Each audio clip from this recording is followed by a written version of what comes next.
สาวนาสายทองน้องเป็นดอกไม้ป่างามสง่างามซึ้งหรือไทยสายตาคมกล้าบาดในหัวใจกิริยาอ่อนไหวน้องเป็นขวัญใจของใครแล้วนาโอ้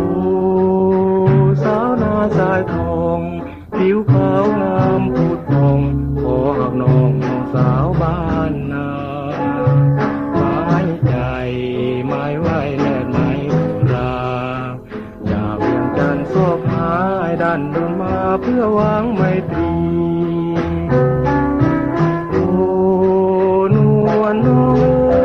ยอย่าเลยอย่าตัดไมตรีให้ขอฝากชีวิตฝากความหวังดีกับนาสายทองยามเช้าอ้ายจะไปไถนาพอตกแรงมาอ้ายจะหาปลามาให้น้อง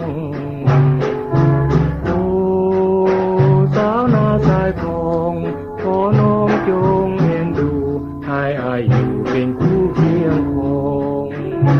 น้องเอ๋ยขอจงได้หามาจาอ้ายจะมาสู่ขอตามป่าเป็นนี้น้องจงเห็นใจ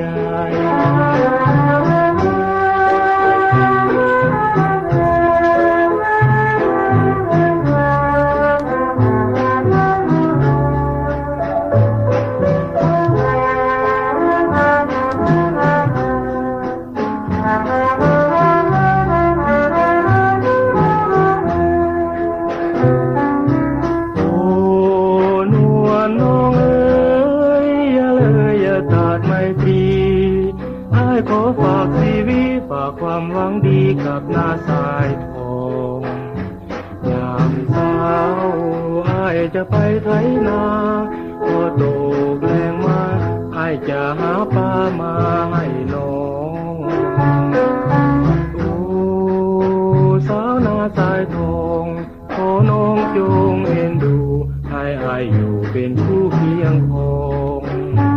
น้องเอ๋ยขอจงจะมาสู่ขอตามป่าเพณีน้องจงเห็นใจ